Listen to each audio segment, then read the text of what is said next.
welcome back to our channel. Today we'll be continuing with osteology and we'll be discussing about mandible.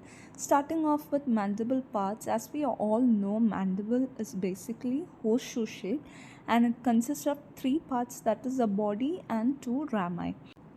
If we are dividing the body of the mandible into external and internal surfaces, let's see what all are the structures which are really important for us. In order to remember that, I have made a mnemonic, that is important structures on mandible. It's very easy to remember. Important structures on mandible. It signifies the structures on the outer surface and made simple by short mnemonics for the internal surface. Important stands for your incisive fossa, structures for symphysis menti, on for oblique line, and mandible for mental foramen. Let's see with the figures. That is important for your incisive fossa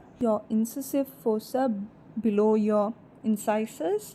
Symphysis menti for your structures. Symphysis menti is the structure which is formed by the line of fusion of the two halves of the mandible, and it is formed at the age of 2 years. It is really important to remember that timeline. Now, important structures on for oblique line. Oblique line, it is just the continuation of the anterior border of your ramus.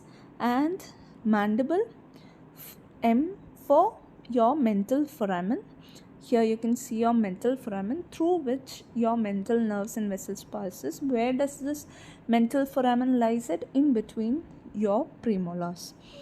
And continuing with the internal surface, important structures on mandible made simple by short mnemonics. Made for mylohyoid line, simple for sublingual fossa, short for submandibular fossa, and mnemonics for mylohyoid groove. Let us your made for your mylohyoid line. Here you can see your mylohyoid line. Then simple for your sublingual fossa, which is above your anterior part of mylohyoid line. Here is your mylohyoid line. It is above the, consider this half as the anterior, this half as the posterior part of the mylohyoid line, above the anterior part of the mylohyoid line, and that is where your sublingual gland lodges. Then comes your short for submandibular fossa, which is below the posterior part of your mylohyoid line, and it lodges your submandibular line. And then comes the mnemonic, that is your mylohyoid groove. Muscle attachment to the body of mandible, which is important to remember. Again, here there is a mnemonic, that is many blank pages.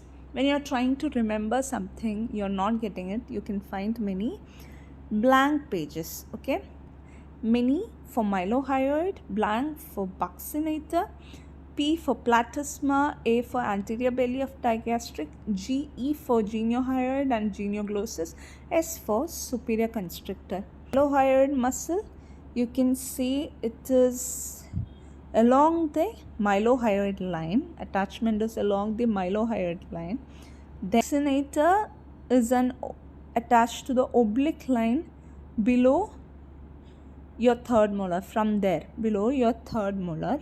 Then comes your platysma, which is inserted to the base of the mandible. Anterior belly of digastric, as we all know, it is attached to the base of the mandible in digastric fossa. It is geniohyoid and genioglossus. Genioglossus is attached to the superior genial tubercle, and geniohyoid is attached to inferior genial tubercle, and then there is your superior constrictor, which is above the end of the mylohyoid line. Angle of mandible, three important structures which we must remember is your mandibular foramen, your lingula, and your mylohyoid groove. Mandibular foramen, you must know that what are the structures passing through the mandibular foramen. Inferior alveolar nerve, inferior alveolar artery, and vein pass through your mandibular foramen. And then comes your lingula. Here you can see your lingula, and Of course, you know the mylohyoid groove. Okay. Ligaments attached to the mandible is yet another important topic. Stylomandibular, temporomandibular, spinomandibular, and pterygomandibular. Angle of your mandible, you can see the attachment of the stylomandibular ligament. Temporomandibular ligament. Here is the attachment, lateral aspect of neck of the mandible. Temporomandibular ligament, spinomandibular ligament. This question was asked previously. It is important to remember.